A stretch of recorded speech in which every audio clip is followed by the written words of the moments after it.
Hello, and welcome to Natural Destruction. Today's report will send chills down your spine. In just 48 hours, China was plunged into chaos like never before. What used to be familiar seasonal plum rains has now turned into a monstrous nightmare. Over 200 millimeters of rain crashed down on northern and western China rivers, burst their banks, roads turned into wild rivers, homes collapsed like they were bombed.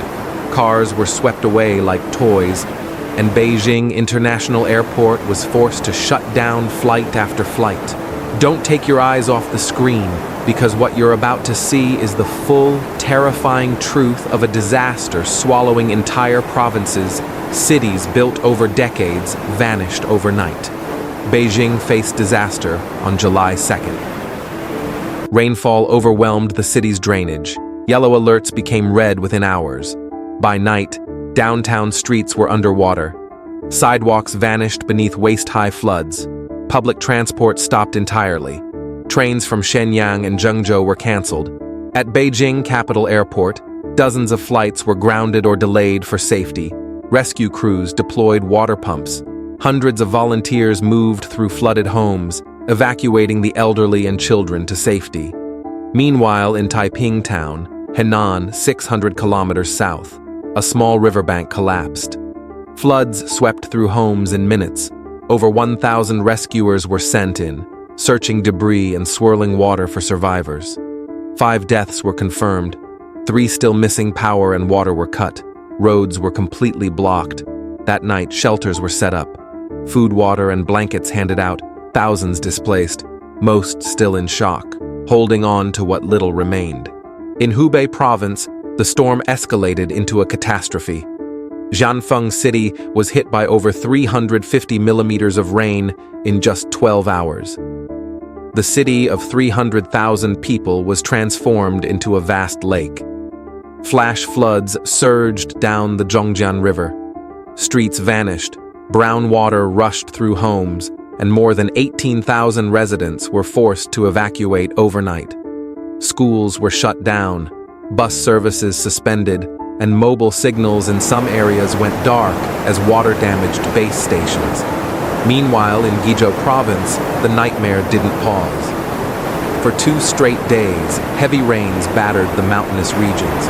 13 rivers exceeded danger levels, overflowing into towns like Rongjiang and Kongjiang, swallowing buildings, cars, and farmland alike. Drone footage showed city streets turned into muddy rivers, with red emergency lights flickering from half-submerged vehicles. National rescue teams had to deploy high-speed boats and helicopters just to reach mountain villages, cut off by landslides and collapsed bridges. More than 5,000 people were rescued from isolation. According to the National Meteorological Center, these rainfalls were part of the intensified East Asian monsoon, exacerbated by rising sea temperatures and climate instability. In 2018, many areas' drainage systems simply couldn't handle it. Old levees cracked under the weight of prolonged rainfall, turning creeks into killers and slopes into landslide zones. The rain is still falling, and officials fear the worst is not yet over. What started as a seasonal weather pattern is now a full-scale natural disaster in motion. While the floodwaters ravaged cities and fields, it was the silent cries of individuals that cut deepest. In the town of Xianfeng lived a woman named Li Shihua. She is 102 years old. When the flood hit her neighborhood, she and her 2 grandchildren had to climb onto their bed as water rushed through the door. Her grandson recalled, "She held my hand so tightly she was shaking. We had never seen her this afraid before." Images of Grandma Li shivering on her rooftop. Her silver hair soaked in the rain went viral across Chinese social media, a symbol of how fragile life becomes in front of nature's fury. Not far from there, local officer Zhang Deming stayed up all night. He ran through flooded streets, banging on doors, alerting families to evacuate at 3 a.m.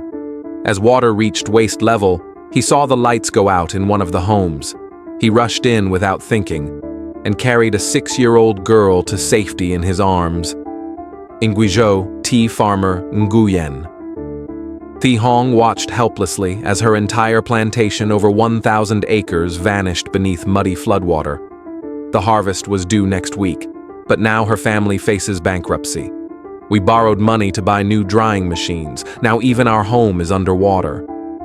In the village of Longping, rescuers saved a young boy trapped inside a car. Flood waters had surged so fast that his family couldn't escape in time. When they opened the door, the boy was clinging to a green jade pendant, the only keepsake from his mother, who had died in a flood the year before. These are not numbers, these are lives. Mothers, sons, grandmothers, neighbors. The loss is more than material.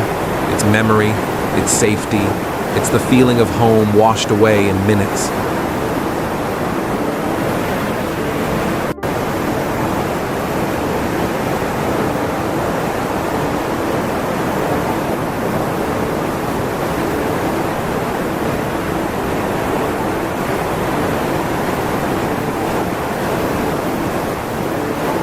Why did this happen?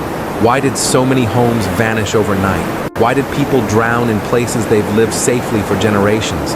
The answer is not just the rain, it's the systems that failed to stop it. Climate change is intensifying East Asia's summer monsoon. Warmer oceans fuel heavier clouds, and when they burst, rain falls not in days but in hours. Drainage systems in many Chinese cities were designed decades ago, built for moderate storms, not this outdated levees cracked under pressure. Flood channels overflowed, and aging pumps shut down when they were needed most. In Beijing, old neighborhoods still rely on narrow drains.